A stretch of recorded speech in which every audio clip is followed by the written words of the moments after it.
अच्छा ये बताओ पर्सनल ब्रांडिंग वास्तव में आज के टाइम पे लग्जरी है या फिर एज ए टूल यूज़ कर सकते हैं इसको? नहीं, पर्सनल ब्रांड अब तो लग्जरी रहा नहीं है। वो एडुटेक कंपनी का देख लो, एजुकेशन पे एक कंपनी सक्सेस हुई, 100 कंपनीज आ गई हैं, राइट। बट 100 कंपनी के बीच में आपको डिफ्रेंशिएट लेके आना है, तो आपको ऐसा कुछ करना पड़ेगा कि आपका ब्रांड अलग स्टैब्लिश हो। तो आपने भी इतनी मेहनत करके एक लोकल से ग्लोबल ब्रांड बना दिया, सबसे बड़ा चैलेंज क्या है? मेरे को जो सबसे बड़ा चैलेंज लगता है इंडियन बिजनेसमैन का mindset. They don't want to innovate. मेरे को लगता है कि वर्ल्ड में जो सबसे अच्छा ब्रांड होता है वो इनोवेशन होता है। अगर आप कुछ इनोवेट करो जो इंडिया में इस समय नहीं हो रहा, बाहर कंट्रीज में हो रहा है। अच्छा पॉलिटिकल कंसल्टिंग भी करते हैं, क्या फ़ायदा है क्या नुकसान है? देखो, पॉलिटिकल कंसल्टिंग में आपको बहुत सिक्रेटिव काम करना पड़ता है। आप किसी को नहीं बोल सकते कि मैंने इसके साथ ये किया, इसके साथ ये चीज़ किया हुआ है। क्या स्ट्रेटजीज यूज़ करते हो, क्योंकि एजेंसी और ब्रांड इस तरह की कंपनी बनाना थोड़ा टफ है क्योंकि बहुत कस्टमर सेंट्रिक काम है। पहले मैं बोलता हूँ कि आप कॉपी मत करो। हर एक बिजनेस अलग होता है, आप उसको एनालिसिस करो और उसके बेसिस पे आप स्ट्रेटेजी बनाओ। आप ये नहीं कि आपका भाई ये कर रहा है, आपका दोस्त ये कर रहा है। अगर आप कॉपी करोगे तो आपका बिजनेस फ्लॉप हो जाएगा। कॉपी करना इतना आसान होता तो हम सब सक्सेस हो रहे हो। Correct correct correct correct.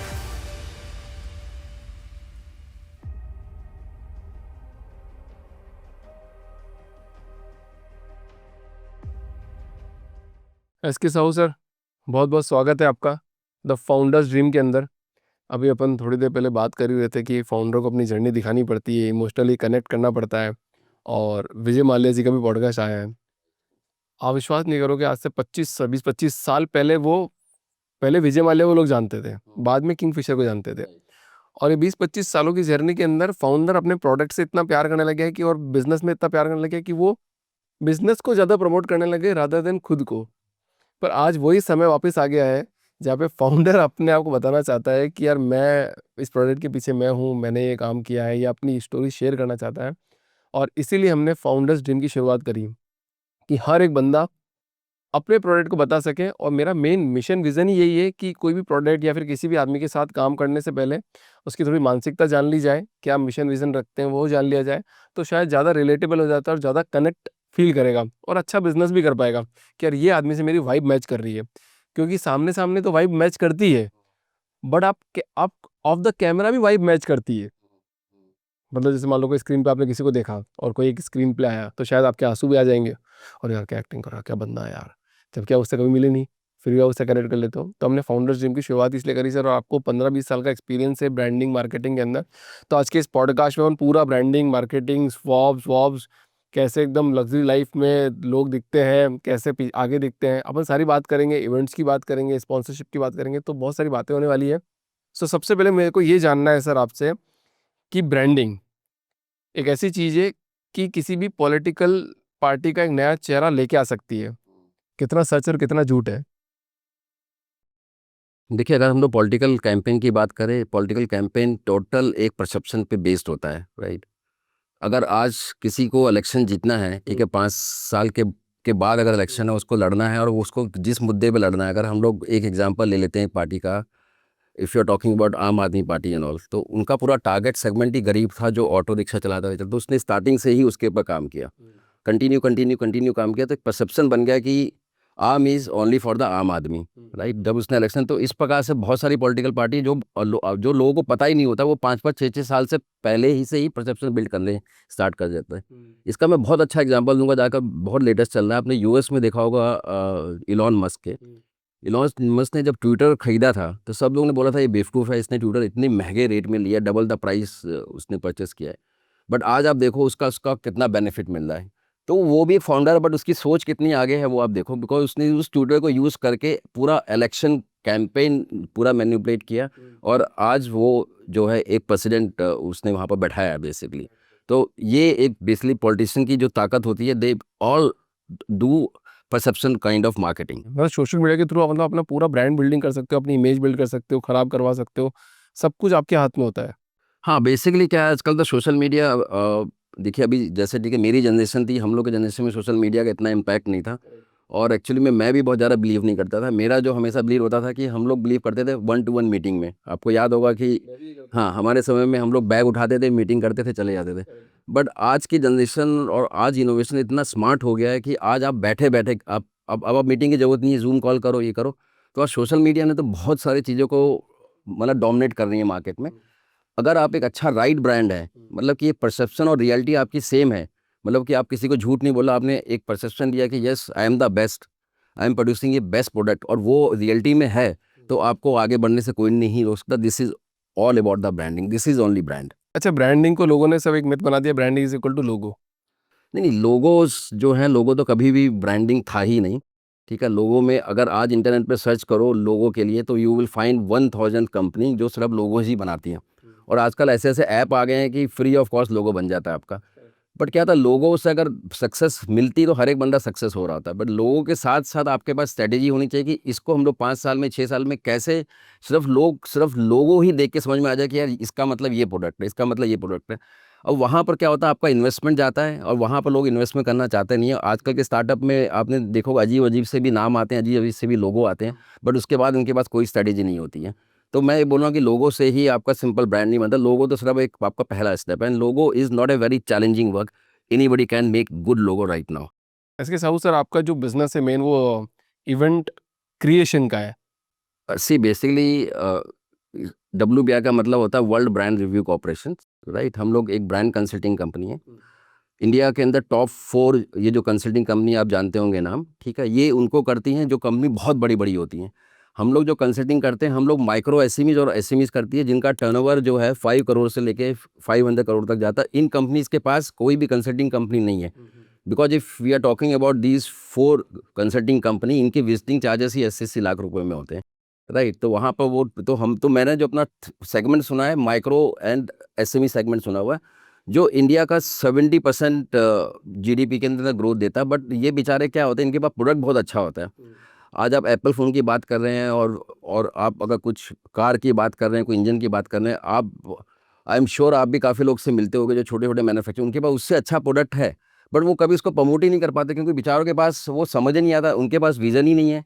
ठीक है, उनको ये नहीं पता कि कैसे स्ट्रेटेजी वाइज करते हैं। ये लोग क्या करते हैं, देखा देखी करते हैं, इसने ये कर लिया इसलिए मैं भी, तो मैं उस सेगमेंट को हम लोग कंसल्टिंग करते हैं। और मैं गारंटी देता हूँ, अगर आप हमारे साथ 2 साल काम करते हैं तो आपका टर्नओवर मैं 15 से लेकर 20% तक बढ़ा सकता हूँ। और मैं ऑलरेडी 500 कंपनी के साथ काम करके बढ़ा चुका हूँ। अच्छा, आज की तारीख में ना सबसे बड़ा फियर क्या पता है?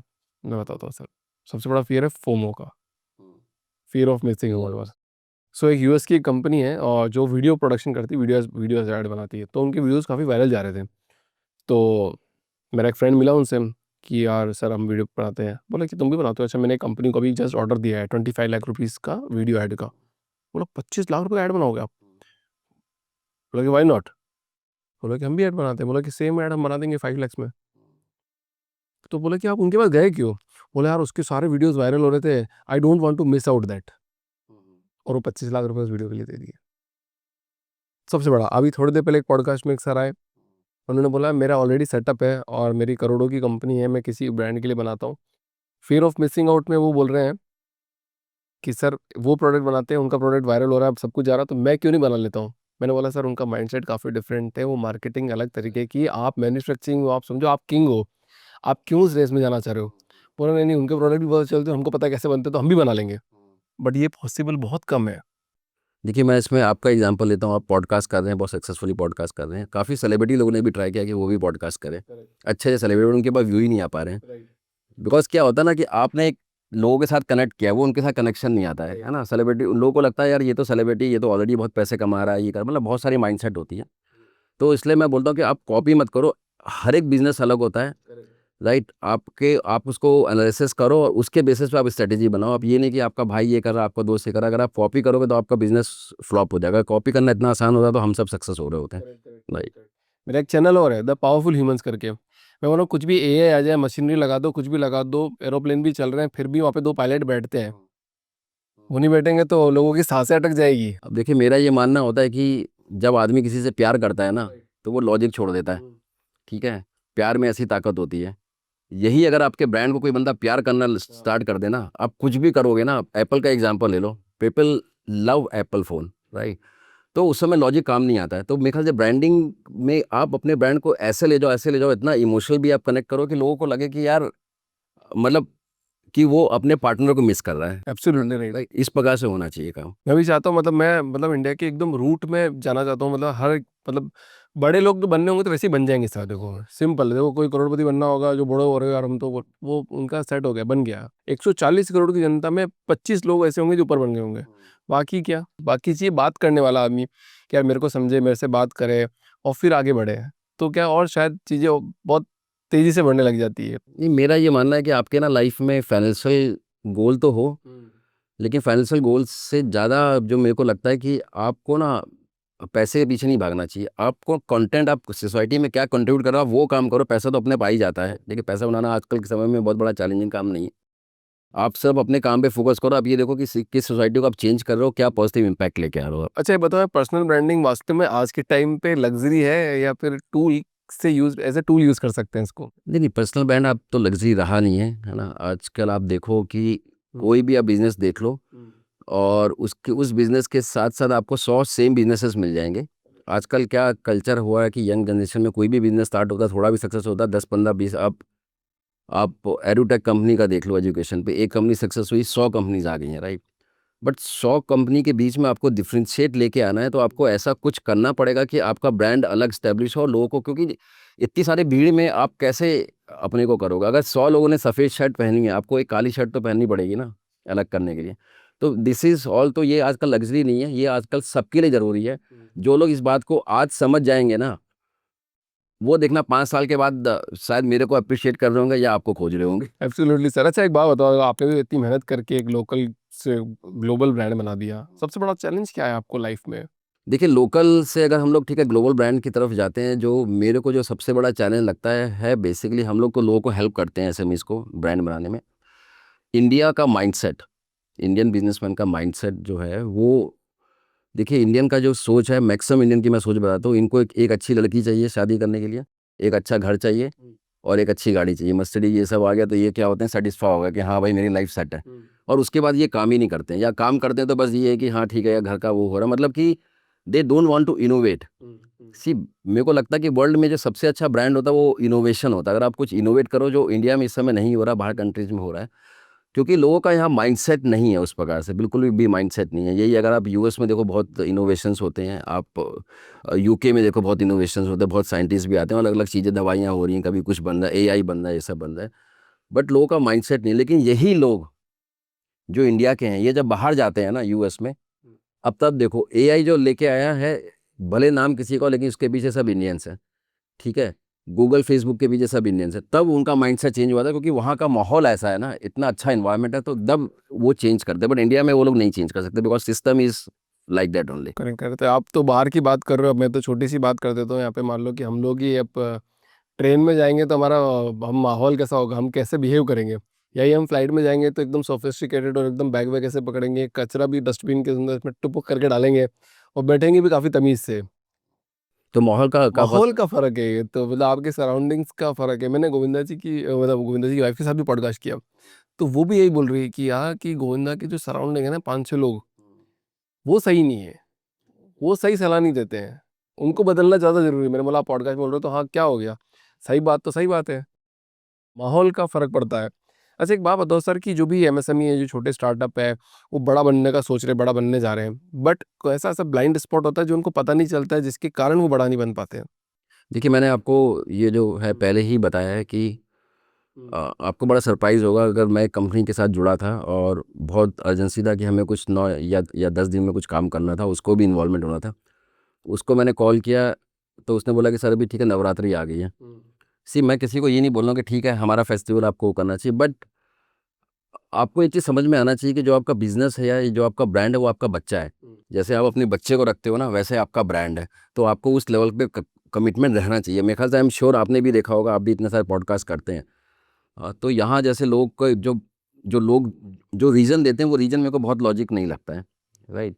तो इस प्रकार की जो ये चीज़ छोटी सी है, ठीक है, और लोग इस बात को समझते नहीं है, बट इसका लॉन्ग टर्म में इसका नेगेटिव इम्पैक्ट पड़ता है। क्योंकि क्या होता है कि हम लोग का इतना पैसा इन्वेस्टमेंट हो रहा होता है और उन लोग का भी हो रहा होता है, हम लोग इतने कंसल्टेंट हायर करते हैं और एक टाइम में हमें कुछ चीज़ें पूरी करनी है।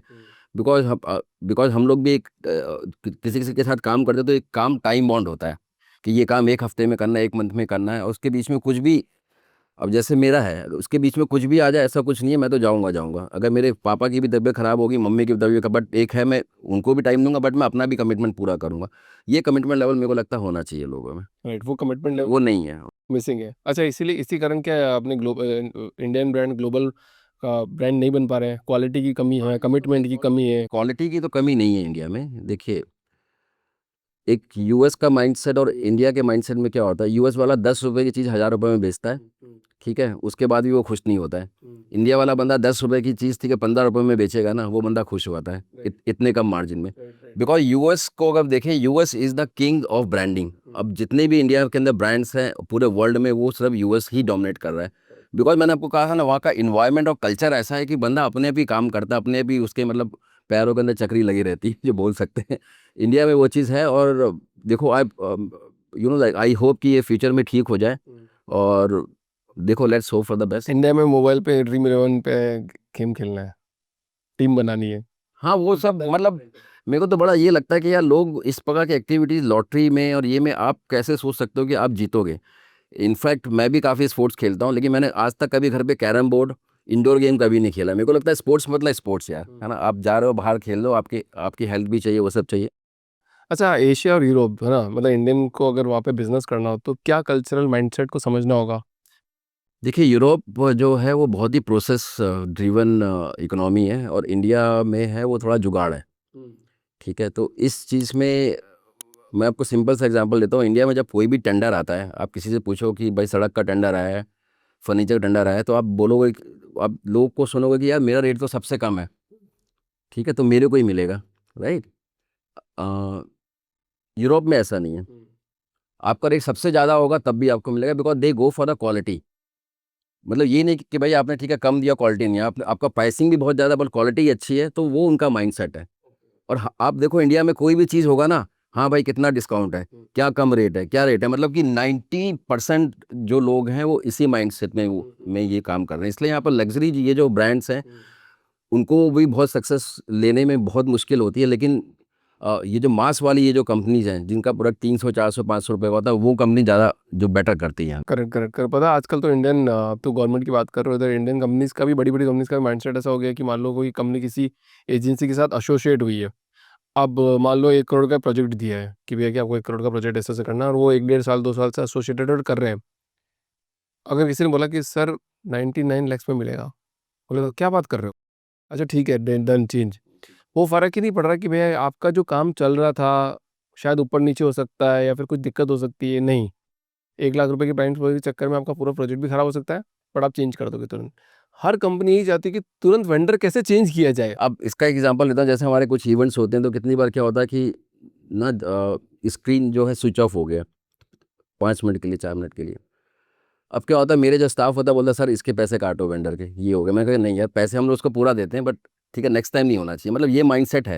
मैं कहा कि जो वेंडर मेरे साथ काम कर रहा है ना, वो भी तो बंदा पैसे कमाए सर्वाइव करने के लिए, अगर मैं उसी को चूस लूंगा तो वो बेस्ट चीज़ आ ही नहीं पाएगी कभी लाइफ में ना। लोगों को लगता है कि इसको मार्जिन ही नहीं, आप अपने वेंडर को मार्जिन दो यार, ऐसा कुछ भी नहीं है। हाँ, पर काम की मेंटेलिटी नहीं है, मतलब वो पैसे खाने की मेंटेलिटी ज़्यादा है। मतलब ये बात ट्रू है और मैं पॉडकास्ट में बोल रहा हूँ सही में, कि कोई भी काम करता है ना कि इसके पैसे खा लिए जाए, 100 में से सिर्फ एक बंदा ऐसा होगा जो ये मेंटेलिटी रखता है कि नहीं यार इसको दे देते हैं, नेक्स्ट टाइम इसके साथ काम करेंगे तो अच्छा कर लेगा, शायद बेटर कर पाए, या मेरे को और कुछ बेटर चाहिए, उसमें नहीं है। 99% लोग बोलते हैं सर पैसा तो इसका मारा जाएगा, खाया जाएगा। चलो कोई बात नहीं है, तो विडंबना है देश की। अच्छा बताओ, फॉर्ब्स का नाम बहुत आता है कि भैया कि अंडर 30 अंडर 40 पैसे देके आते हैं ये, या फिर मतलब सच्ची में बुलाया जाता है? नहीं, इसमें ही आपका 3 से 4 साल का प्रोसेस लगेगा ऑर्गेनिक अगर, हाँ sure sure shot sure shot, right. अब वो ऑर्गेनिक रहता है, उसमें आपका पूरा देखते हैं, बैलेंस शीट देखते हैं, वो सब देखते हैं। But selection of chances is 5%। ये भी मैं आपको बता देता हूँ, क्योंकि अगर उनके पास अप्लीकेशन बहुत आती हैं, अगर 10,000 भी अप्लीकेशन आई तो उसमें से भी आपको ही पता सिलेक्शन रेशो क्या है। एंड नाउ 40 अंडर 40 जो ब्रांड इतना अच्छा हो गया कि everybody want to get into that list. इसमें भी हम लोग आपको कंसल्टिंग करते हैं। मेरे पास काफ़ी सारे क्लाइंट हैं जिसको हम लोग वहाँ पर लेके आए हैं, 40 अंडर 40 में, हाँ लेके आए हैं उसके, राइट। भाई और क्या फायदा होता है मान लो कि फॉर्ब्स में आ गए आज? इससे बेसिकली ब्रांड बिल्डिंग ना। अगर आपका लेटर हेड जाता है, उसके नीचे लिखा होता है कि आई feature in Forbes under Forbes हो करके। अब मान लो कि आप ये ठीक है ग्लास सप्लाई करते हो, राइट। किसी कंपनी को, बड़ी कंपनी है, ठीक है, 10,000 ग्लास चाहिए, उसने 10 वेंडर को बुलाया, बट आपके अगर प्रोफाइल में लिखा होगा कि feature under Forbes you are got so and so about, तो सबसे पहले तो आपको तो बुलाएगा और आपसे ज़रूर बात करेगा। बस ये डिफरेंस आता है कि आपको चांस मिल जाता है आगे मिलने के लिए। एब्सोल्युटली। तो मतलब मेरे को ऐसा लगता है सर, ऐसे बात कर रहे हैं अपन पॉडकास्ट में, नॉर्मल सी बात है कि माइंडसेट ऐसा होना चाहिए कि फॉर्ब्स जैसी कंपनी कैसे बनाई जाए, बाकी फोर्ब्स में कैसे आया उसे? हाँ, राइट राइट। फोर्ब्स तो ठीक है, बहुत बहुत ही पुराना ब्रांड है। बट अगर हम लोग आज इंडिया मीडिया की बात करें, इंडिया मीडिया को अगर हम लोग बाहर के मीडिया से कंपेयर करो, क्रेडिबिलिटी के मामले में कुछ भी नहीं है। आप खुद देखो कि क्या हमारे यहाँ पर क्या रैंकिंग है। अभी जो वॉर हुआ था उसमें आपने खुद कवरेज देखा था, किस प्रकार की ये लोग कवरेज कर रहे थे, जबकि मोदी साहब ने सबसे मीटिंग भी की थी कि ऐसे नहीं करना, बट उसके बाद भी सेम टाइप की कवरेज आ रही थी। तो you can see the quality of media here. मतलब स्टिल कोई बंदा एक जाके बोल रहा शेलिंग हो रही है, काले आंख दिखा रहे हैं, बस क्या सच दिखा रहे, क्या झूठ दिखा रहे, क्या देखें मतलब आजकल क्या नहीं देखें। मैं तो कह रहा हूँ फाउंडर्स ड्रीम देखो, कुछ लर्निंग करो और फॉब्स जैसी कंपनी बनाने का सोचो भाई लोगो। तब जाके तुम्हारा कुछ ज़िंदगी में कुछ हो पाएगा। No medias, only podcast the founders dream. अच्छा सर, एक बात बताओ, ये आपका get fit, get mindset, get knowledge, get leads, get sales, ये बेसिकली हम लोग के कंसल्टिंग के ना 5 पिलर हैं। मैं बिलीव करता हूँ कि अगर आपको सक्सेस होना है तो सबसे पहला प्रिंसिपल है गेट फिट। जब आप पहले फिट हो जाओ अपने आप को, ठीक है। जब फिट हो गए तो उसके बाद गेट माइंडसेट। जब आप फिट होते हो ना तो आपका माइंड ना पॉजिटिव काम करता है, राइट। जब आप पॉजिटिव काम करोगे उसके बाद गेट नोन। गेट नोन में मेरी कंपनी आपको हेल्प करेगी कि आप मार्केट में कैसे नोन हो। If anybody type your name, आपका गूगल में आ रहा है, न्यूज़ आ रहा है, लंदन में ये आ रहा है, उस मीटिंग ये हो रहा है, वो सब हो रहा है, राइट। तो वहाँ पर आप गेट नोन हो गए हो। अब आप समझो, जब आप गेट नोन हो जाते हो मार्केट में तो आपके पास लीड्स बढ़ जाती है। मान लो कि पहले अगर आपके पास 10 थे इंक्वायरी, अब आपके पास 15 आ रही है, राइट। और जब 15 आती है तो उसके बाद गेट सेल्स, मतलब 15 में से पहले आपके पास 2 लीड कन्वर्ट होती थी सेल्स में, अब 3 हो रही है। तो ये पूरे प्रोसेस को आपको फॉलो करना पड़ता है। और ये सिंपल हद से हमने इसका पूरा प्रोसेस बनाया हो जो हम लोग शेयर करते हैं लोगों के साथ। कुछ लोग फॉलो करते हैं, कुछ लोग ठीक है नहीं फॉलो करते हैं, बस ये चीज़ है। अच्छा पॉलिटिकल कंसल्टिंग भी करते हैं, हाँ। क्या फ़ायदा है, क्या नुकसान है? देखो, पॉलिटिकल कंसल्टिंग में आपको बहुत सीक्रेटिव काम करना पड़ता है। आप किसी को नहीं बोल सकते कि मैंने इसके साथ ये किया, इसके साथ ये चीज़ किया हुआ है। और बहुत आउट ऑफ बॉक्स भी स्ट्रेटेजीज होती है जो आप पब्लिकली किसी से डिस्कस नहीं कर सकते, but there are so many things वो हम लोग काम करते हैं। तो काफ़ी पॉलिटिक बहुत अच्छे से पॉलिटिक्स के साथ काम किया है। मतलब किस तरह का काम होता है, कुछ थोड़ा सी एक साझा करना चाहोगे?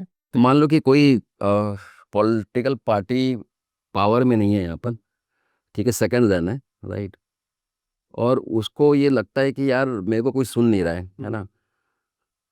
अगर आप उस पॉलिटिकल पार्टी की अगर कोई न्यूज़ यूएस में बड़े मीडिया में उसकी कोई न्यूज़ आ जाए, या वो लोग उसको अपने यहाँ इनवाइट कर ले और कोई इंटरनेशनल अवार्ड अगर उनको मिल जाता है, राइट। सेम अगर हम लोग लंदन की बात करें, जो मेजर न्यूज़पेपर है द सन, द गार्जियन, अगर यहाँ के किसी लोकल नेता को वहाँ पर फैसिलेट होता है और उसके काम के बारे में तारीफ़ की जाती है वहाँ के न्यूज़पेपर, आप समझो जो इंडियन मीडिया है ना उनका फर्स्ट इन्फॉर्मेशन जो होता है वो फॉरेन मीडिया होता है, वो उस न्यूज़ को यहाँ पर वायरल करते हैं, राइट। आपकी वायरलिटी हो गई यहाँ पर, आप यहाँ पर फेमस हो गए कि इनको ये हुआ। आपने देखा होगा बहुत बार पॉलिटिशियन जो है ऑक्सफोर्ड में जाके स्पीच देते हैं और वो पूरा इंडिया के अंदर वायरल हो जाता है कि ऑक्सफोर्ड ने इनवाइट किया, ये सब वो भी हम लोग करते हैं, राइट। काफ़ी लोग के साथ किया हुआ, अगर मेरा फेसबुक आप इसमें चेक कर लीजिएगा तो उससे वायरलिटी आता है। तो और क्या होता है, जो पॉलिटिशियन इतना चालाक होता है वो इस चीज़ को बहुत अच्छी तरह से यूज़ करता है अपने इलेक्शन कैंपेन में या उस प्रकार से। तो इस प्रकार से एक परसेप्शन तो डेवलप होता है।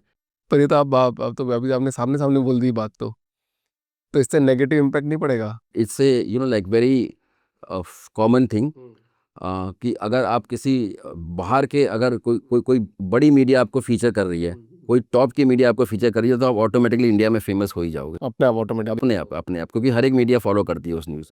अच्छा कोई रेपुटेशन मैनेजमेंट, और मतलब ये जो रेपुटेशन मैनेजमेंट की बढ़िया दिखाना है बंदे को, पीआर से आगे निकल चुके हैं अभी, तभी कोई नया बंदा कर रहा है, कुछ कर रहे देखिए, हैं तो। रेपुटेशन में देखो मेरा जो है पर्सनल जो बिलीव होता है कि मान लो कि आपकी ना रेपुटेशन खराब है, बट आप जनरली चाहते हो कि मेरी रेपुटेशन इम्प्रूव हो मार्केट में। एक तो होता है कि बंदा खराब है तो वो आर्टिफिशियल करनी, यार मेरा कर दे बाद में हम देख लेंगे। मेरे को लगता है अगर आपको रेपुटेशन करना है तो आपको रियली में अगर आप इम्प्रूव करोगे ना, उस चीज़ को हम फीचर करेंगे कि नहीं अभी आप ये चीज़ हो गए हो, तो उसका ज़्यादा इम्पैक्ट होता है। क्योंकि बाद में अगर आप वैसे नहीं निकले तो वो चीज़ आपको बैकफायर करती है। तो रेपुटेशन में, और जो पीआर जो होता है, पीआर तो आजकल आपको पता है कि बहुत सारी चीज़ें पेड हो गई हैं, ठीक है। और आजकल ऑनलाइन भी मीडिया में 100 जगह आपकी न्यूज़ आ जाती है, वो उस मीडिया को कोई जानता नहीं है, उनके पास कोई ज़्यादा क्लिक्स नहीं होते हैं, बट एक थोड़ा-सा सैटिस्फैक्शन होता है। हम लोग कभी भी लोकल मीडिया के साथ मैं काम ही नहीं करता हूँ। मैं अगर काम करूँगा तो ठीक है, टाइम के साथ करूँगा, फोर्ब्स के साथ करूँगा, फॉर्च्यून के साथ करूँगा, गार्जियन में काम करूँगा, इंडिया के भी जो टॉप मीडिया उनके साथ काम करूँगा। उनका सर्कुलेशन कम होता है बट उसका इम्पैक्ट ज़्यादा होता है, राइट। अगर हम लोग इंडिया की बात करें तो दे क्लेम कि कम से कम 5-6 लाख उनका सर्कुलेशन है या इतना सर्कुलेशन है, बट यही अगर हम लोग फोर्ब्स या इन सब की मीडिया की बात करें, दे ओनली क्लेम कि इंडिया में 75,000 कॉपी ही सर्कुलेट होती है। बट वो जहाँ सर्कुलेशन होती है उसको जो देखता है ना, वो बहुत हाई नेटवर्क बंदा है। प्राइम मिनिस्टर पढ़ेगा, अंबानी पढ़ेगा, सब कुछ पढ़ेगा, तो आप उनके नज़र में आ रहे हो। तो यहाँ दोनों के बीच में ये डिफरेंस है बेसिकली। तो इसलिए मेरा ये सजेशन रहता है सबको कि आपको जब भी जाना चाहिए ब्रांडेड कंटेंट और अच्छे मीडिया में जाना चाहिए, भले आप थोड़ा सा वेट कर लो, उसके बाद आप जाओ उस चीज़ पे। तो आज तो मैं श्योर हो गया हूँ सर, देखो आपने बड़े बड़े ब्रांड का नाम ले लिया और आप फाउंडर्स टीम में आए हो, तो हमारा ब्रांड भी कहीं ना कहीं स्टैंड करता है। नहीं, आप तो इतना अच्छा कर रहे हो लाइफ में, और मैं आपको बहुत अप्रिशिएट करता हूँ, आपका चैनल भी बहुत देखता हूँ। और आई एम श्योर मैं अगर आपसे शायद 2-3 साल मिलूंगा तो आप शायद मुझे पहचानोगे भी नहीं, बिकॉज आप ऑलरेडी फीचर हो चुके हो। मैंने मेरी अभी कंपनी स्टार्ट करी हुई 2021 में ही करी है, और अभी हम 200-250 लोगों की कंपनी और पॉडकास्टिंग की दुनिया में हम कर रहे हैं। मैंने बताया था मैं रिलेशनशिप पे ज़्यादा बिलीव करता हूँ। मैं जब नौकरी करता था सर ना, आज से 2015-16 में भी, जब वहाँ से लेकर आज तक जितने भी मेरे क्लाइंट हैं, मैं हमें क्या करता हूँ, ग्रुप बना के रखता हूँ सबका, ब्रॉडकास्टिंग ग्रुप। तो मैं उनको मैसेज भेजता रहता हूँ, हाय हेलो, कुछ भी, जस्ट टू से हाय, या फिर मैंने कुछ न्यूज़ भेज दिया, मैं क्या कर रहा हूँ, मैंने कर दिया। तो वो जो पुराना बंदा है 2016 का, अगर वो कुछ नया बिजनेस स्टार्ट कर रहा है, कुछ कर रहा है, तो आज मेरे को अभिषेक बोलता है यार, मैं तो, मैं कहा सर तुरंत। इस चीज़ पे मैं आपको करूँगा। मेरे भी जैसे कुछ क्लाइंट्स हैं ना, मैं उनको हमेशा बोलता हूँ कि सर जब भी दिल्ली में आओ फ़ोन करो। वो मेरे को एयरपोर्ट से फ़ोन करता है, मैं उसको पिक करने के लिए जाता हूँ। मतलब मैं ये नहीं बोलता कि तू टैक्सी से आ जा यहाँ पर, मैं उसको पिक करता हूँ। ऑफिस वाले बोलते हैं सर इसने आपको कोई बिज़नेस थोड़ा ना दिया। मैं कहा कि यार it's not about the business, मेरे को उसके साथ मज़ा आता है बैठने में, मतलब उससे सीखने को मिलता है मेरे को बहुत। तो वो ऑटोमेटिक बिज़नेस में तो कन्वर्ट हो ही जाता है ना। तो ये भी एक आपकी बहुत अच्छी क्वालिटी है, और मैं चाहता हूँ कि जितने भी लोग इस पॉडकास्ट को सुन रहे हैं, आप एक इंसान से आप कनेक्ट करो। देखो इंसान की वैल्यू करोड़ों में है, इन सब चीज़ों की वैल्यू नहीं है कुछ भी। हाँ, रिलेशनशिप तो मतलब मेरे मतलब सबसे ऊपर है, मतलब कोई भी फिजिकल ट्रांजेक्शन हुआ नहीं हुआ, कुछ हुआ नहीं हुआ, बट बात तो करनी भाई, बात करना ही छोड़ देते। मैं आपको बता रहा हूँ सर, बहुत सारे क्या होता है कभी कभी ना, जैसे कोई फाउंडर स्टार्ट करता है, कंपनी स्टार्ट करता है, बहुत सारे लोग उसका जुड़ते हैं, फिर वो एम्प्लॉय माइंडसेट में रहते हैं और वो डलाई में छोड़ के चले जाते हैं। मैं कह रहा हूँ आप रिलेशन, फाउंडर के साथ रिलेशन ही नहीं बना रहे हो यार। आपके साथ भी ऐसा होता है, मेरे साथ भी होता है कि जब आप क्लाइंट्स आपके साथ आता है, जब आप उसको इनवाइस भेजते हो, उसका फ़ोन उठना बंद हो जाता है। अचानक वो बंद। मैं कहा कि भाई नहीं करना तो मेरे को नो बोल दे, so that I I don't waste my time on you. ठीक है, मेरा रिलेशन तेरे साथ रहेगा, मेरे पास और भी, बिकॉज मार्केट में ऐसा नहीं है, मार्केट के अंदर काफ़ी पोटेंशियल है, बहुत लोग आ जाते हैं, बट एटलीस्ट हम लोग अपना टाइम ना वेस्ट करें, क्योंकि आपका भी टाइम इंपॉर्टेंट है, मेरा भी टाइम इंपॉर्टेंट है। तो इस पॉडकास्ट के माध्यम से जितने भी ब्रांड मैनेजर्स देख रहे हैं, जो किसी क्लाइंट वेंडर के साथ में काम करते हैं, तो उनको भी समझना चाहिए यार, आप जब एक किसी से रिलेशनशिप बनाए बिजनेस के अंदर, तो आप उनसे कम्युनिकेट करो, बात कर लो और उसको एक कॉमन ग्राउंड पे लाके क्लोज करो। अगर आपको नहीं समझ में आ रहा है कि बिजनेस करना है नहीं करना, तो आप सीधे मना करो। हाँ, पूरी दुनिया बहुत बड़ी है। मैं एक बहुत बड़े बात सीखा था सर, पता नहीं मैं क्यों बोल रहा हूँ आज इतना, आई एम सॉरी, बट है ना, मेरे को एक मेरे फाउंडर ने मैं सीखा था बात कि अभिषेक देखो, तेरे को मेरे साथ अगर काम नहीं करना है, तो मेरी कंपनी से बहुत बड़ी दुनिया है, तो ये मत सोची मेरी कंपनी नहीं होगी तो कहीं कुछ नहीं कर पाएगा। वो बात मेरे दिमाग में ऐसे क्लिक करी कि फिर मैंने वो कंपनी से निकला, फिर मैंने खुद की कंपनी बनाई। नहीं अच्छा था, उन्होंने एक आपको बहुत अच्छा विजन दिया है, और ये बात बिल्कुल सही है, क्योंकि जब मेढक कुएं में होता है तो उसको लगता है यही समुंदर है, और वो जब समुंदर में जाता है तो वो उसको समझ नहीं आता ये क्या है। वही वाली बात। अच्छा सर, आप बताओ ना, आपने अपनी कंपनी बनाई और इतना बड़ा स्केल किया, ग्रो भी बहुत अच्छा कर रहे हो, क्या स्ट्रेटजीज यूज करते हो? क्योंकि एजेंसी और ब्रांड इस तरह की कंपनी बनाना थोड़ा टफ है, क्योंकि बहुत कस्टमर सेंट्रिक काम है। देखिए सबसे पहले जो मैंने अभी जो मैंने आपने एक सवाल पूछा था, गेट फिट गेट माइंडसेट, उस पे तो हम लोग काम करते ही हैं कंपनीज के लिए। ठीक है, उसके बाद हम उसकी मतलब प्रॉब्लम को देखते हैं कि क्या है क्या नहीं है। मैं सिंपल से एग्जांपल देता हूँ, कोई फर्नीचर स्टोर है या फर्नीचर मैन्युफैक्चर मेरे को बोलता है कि मेरे पूरे इंडिया में 300 स्टोर्स हैं, तो मेरे बंदे इसके स्टोर में ना कम से कम 5 दिन बिताएंगे, बैठ के चुपचाप बैठेंगे और देखेंगे कि किस प्रकार का कस्टमर आ रहा है, क्या पूछें क्या नहीं पूछें। मतलब इस लेवल पे हम लोग काम करते हैं। इसी प्रकार से पैन इंडिया, तो उसके बाद हम लोग पूरा रिपोर्ट निकालते हैं, अच्छा ये प्रॉब्लम है, क्योंकि कितनी बार समझ में नहीं आता है क्या है क्या। कितनी बार शॉप की स्मेल सही नहीं होती है, कितनी बार जो बंदा उससे बात कर रहा होता है वो थोड़ा रूड होता है, कितनी बार क्या होता है अगर आप हाई एंड फर्नीचर बेच रहे हो तो आपको उसी हिसाब से बंदा चाहिए। मतलब वो छोटी छोटी चीज़ों को हम लोग एनालिसिस करते हैं, उस बेसिस पे हम लोग उसको बताते हैं कि सर ये चीज़ आप करोगे तो आप इम्प्रूव हो जाओगे। कुछ बंदे समझते हैं, क्योंकि इन सब चीज़ों में आपका थोड़ा सा इन्वेस्टमेंट भी होता है, क्योंकि अगर आपको प्रोसेस करना तो थोड़ा, बट उसका जो रिजल्ट है ना वो 100 टाइम्स बेटर है। तो ये हम लोग काम करते हैं। अच्छा, पूरी लाइफ की मतलब सबसे बड़ी ऐसी क्या लर्निंग थी जो आप शेयर करना चाहोगे? कभी विफल हो गए, फिर बाउंस बैक करके ऊपर आए? हाँ, मैं एक आपको शेयर करूँगा। हम लोग तो ये स्टोरी आज से 15 साल पहले की, मेरे को 20 साल काम करते हुए। हम लोगों ने प्लान किया था कि हम कुछ एक्टिविटीज़ करेंगे जिसमें कि पूरे बॉलीवुड के बड़े बड़े सेलिब्रिटीज़ आएंगे और उसमें हम लोग FMCG ब्रांड से स्पॉन्सर्स लेंगे ये सब, और उसमें हम लोग सक्सेस भी हुए। कम से कम 30 सेलिब्रिटीज़ इंडिया से आए थे, बट वो हम लोगों ने इवेंट बॉम्बे में नहीं करा के किसी और स्टेट में कराया था। And everybody demand business class ticket, वो आपको पता ही है, बट वो भी हम लोगों ने उनको दे दिया था। बट उसके बाद वो जब लैंड किए तो उनके डिमांड्स और बढ़ गई। मतलब सम वांट कि मेरे को ये चाहिए, BMW 7 सीरीज ही चाहिए। मैं कहा चलो वो भी दिए 4 घंटे के लिए, बट वो उन्होंने वो गाड़ी को 3-3 दिन तक घुमाया। राइट, अब मेरा इवेंट का बजट 40 लाख का था, that went up to 70 lakh rupees, और मेरे अकाउंट में उस समय पैसे ही नहीं थे, इतने ही पैसे थे। राइट, अब आप सोच सकते हो कि मैं अगर रात को हम लोग सेलिब्रिटी के साथ खाना खा रहे हैं तो वो बोलें कि चल हम लोग कसिनो चलेंगे, कसिनो खेलेंगे, तो मुझे बहाना बनाना पड़ा कि नहीं, मेरे को लूज मोशन है, मैं नहीं जाऊँगा, क्योंकि मुझे पता था अगर मैं गया तो ठीक है, पूरा लूट गया।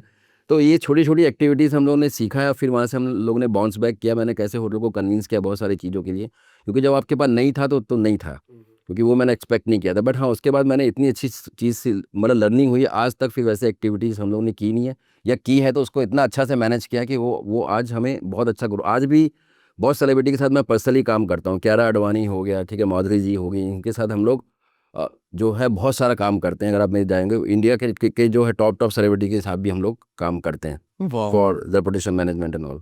अच्छा, ये पूरी 15 साल की जर्नी के अंदर मतलब मानसिक उत्पीड़न भी बहुत होता है, तो ये मानसिक साथ किसने दिया आपका पूरा? देखिए मैं इसका श्रेय किसी को नहीं दूंगा। लोग बोलते हैं कि मेरे पापा ने किया, मम्मी ने किया, या किसी ने किया, किसी ने नहीं किया।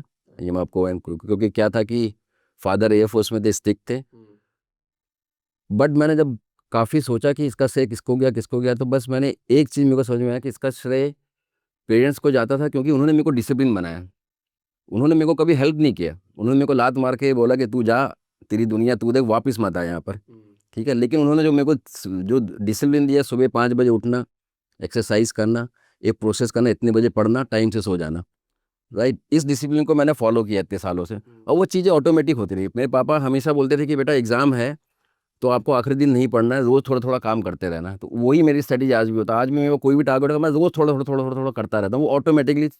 तो इनडायरेक्टली क्या है कि आपका पेरेंट्स का तो हाथ होता है, लेकिन आपको ये बात ना मतलब रियलाइज़ बहुत लेट होती है। ये मेरे को बहुत लेट हुई, जब मेरे फादर नहीं रहे तब मेरे को ये बात रियलाइज़ हुई है कि कहीं न कहीं उनका जो उन्होंने मेरे को डिसिप्लिन दिया था, उसका बहुत बड़ा हाथ है इस चीज़। कहीं न कहीं ये तो पूरा सदियों से चली आ रही विडंबना यही है पूरे हर आदमी की, कि जब ये चाय का कप छूट जाएगा ना हाथ से, तब इस चाय के कप की याद आएगी कि यार ये चाय का कप काश होता मेरे हाथ में, तो मेरी दुनिया ही कुछ और होती। लोग पास में हैं, साथ में हैं, फिर भी सिर्फ़ ट्रांज़ैक्शनल वैल्यू के अलावा कोई देख नहीं रहा, राइट, कोई नहीं कि देख रहा। भाई इसके साहू साहब 50,000 ले लो तो बात करो, ऐसा नहीं करो। मेरे पार्टनरशिप थी और मेरे पास 27-28 केस भी हो गए थे, और सब केसेस हाई कोर्ट में थे। एक हमारी जो वकील की फ़ीस 5-5 लाख रुपए जाती थी। मतलब उस समय मेरे को लोगों का बहुत साथ चाहिए था। शायद फ़ादर के पास भी पैसे नहीं होंगे, इतना पैसा नहीं होता, उन लोगों ने भी छोड़ दिया, बट ठीक है, हम लोगों ने हसल किया, वो चीज़ को सॉल्व किया और आगे बढ़े, और सब केसेस में सेटलमेंट हुआ, कुछ जीते हैं, ठीक है। तो लाइफ़ में काफ़ी स्ट्रगल देखा है।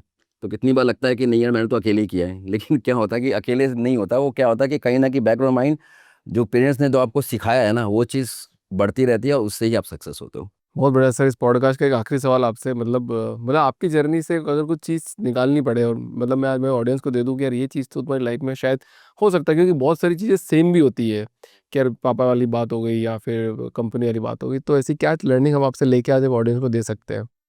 सेंट्रल स्कूल में मैं पढ़ा हुआ हूँ, ठीक है। और हमारे स्कूल में एक्स्ट्रा कोकुलर एक्टिविटीज़ बहुत होती थी सेंट्रल स्कूल में। कभी कोई प्ले चल रहा है, कभी स्पोर्ट्स चल रहा है, कभी ये चल रहा है, कभी किसी को इनाम मिल रहा है, ये मिला, लेकिन मुझे कभी इनाम नहीं मिला, ठीक है। अब होता क्या था कि उस समय का माहौल क्या था कि जो बंदे टॉप है उसी को हमेशा ग्रूम करते थे, पीछे वाले को छोड़ देते थे। ये आप लोग ये चीज़ ना, मैं ना अंदर ही अंदर मन मन में रोता था, लेकिन दो के सामने हंसता था, और अपने दोस्त को बोलता था हाँ यार ठीक है कैंग्रेचुलेसन, लेकिन अंदर से मेरे को लगता था यार इससे अच्छा तो साला मैं कर सकता हूँ। लेकिन वो चीज़ कभी गया नहीं है। लेकिन फिर मैं जब निकला हूँ, मैं आपके जो लोग इस पॉडकास्ट को सुन रहे हैं, आप अगर कहीं से ना कहीं से कनेक्ट करते हैं, देखिए अपने को आप छोटा मत समझिए, ठीक है। पहले जब मैं स्कूल में था तो मुझे इतना मैं ना स्टैमर करता था, क्योंकि मेरे पे कॉन्फिडेंस ही नहीं था बिल्कुल भी। तो अपने को वो मत करो, हर एक मतलब आप में ऐसी ज़रूर चीज़ होगी कुछ जो आपको बहुत आगे लेके जाएगी। आप उस चीज़ को फाइंड आउट करो कि वो चीज़ क्या है। कभी किसी से कंपेयर मत करो, अपने आप में आप यूनिक हो। आप काम को, अभी जैसे मैंने बताया कि वो मेरे पास इन्फिनिटी कॉम्प्लेक्स थी, बट उसी कॉम्प्लेक्स को लेके मैंने ऐसी इंडस्ट्री खड़ी कर दी है जो ये सब प्रॉब्लम सॉल्व कर रही है। अगर आप देखो एसएमईज की मैं बात करता हूँ जिस पे कोई ध्यान नहीं देता, उस पे ही मेरा ध्यान जाता है, क्योंकि मेरे को पता है कि यार वो ही एक रियल पावर है। तो आप यही सीख सकते हो उससे। इसके साथ सर बहुत बहुत थैंक यू सो मच। मतलब मैं एक इस पॉडकास्ट का एंड बस इसी नोट से करना चाहूँगा कि हर आदमी सोचता है कि मुझे कोई ये बोलने वाला मिल जाए लाइफ में कि तू कर सकता है। मैं कह रहा हूँ कोई खोजो मत तुम लाइफ में, कोई कर सकता है, तू खुद को ही बोल कि तू कर सकता है तो कर लेगा। कर लेगा आराम से किया। तुमको सुनना ही क्यों है किसी का। आपको अगर मैं एक चीज़ बताऊँ, मैंने जब अपना बिजनेस स्टार्ट किया था, I had one credit card जिसकी लिमिट 50,000 रुपीज़ थी। मेरे को पैसे नहीं होते थे, मैं उसी से सैलरी निकालता था उसी तरह। लेकिन मैंने एक चीज़ की थी जो शायद मेरे फादर ने सिखाया था कि कभी किसी का पैसा मत मारना, और मैं टाइम पे लेकिन पेमेंट करता था। आज मेरे को 20 साल हो गए, 1 रुपये की पेनल्टी नहीं लगी। और आज के डेट में मेरी है ना क्रेडिट लिमिट बहुत ज़्यादा बढ़ चुकी है, मतलब 25 लाख इतना वो चलेगा। बट आज भी मेरा जो पेमेंट होता है वो टाइम पे होता है। और फिर मैं उनको फ़ोन करता हूँ कि आप मेरी लिमिट और बढ़ा दो। वो इसलिए नहीं बढ़ाते हैं क्योंकि बैंक का रूल होता है, अगर आप टाइम पे पेमेंट करोगे तो आपकी कभी लिमिट बढ़ेगी नहीं। सही बात है, वो भी ऐसे ही कर। बहुत बढ़िया sir, thank you so much sir for coming in this podcast. Thanks, it's my privilege to be here, and wish you all the best for your future. Thank you so much sir.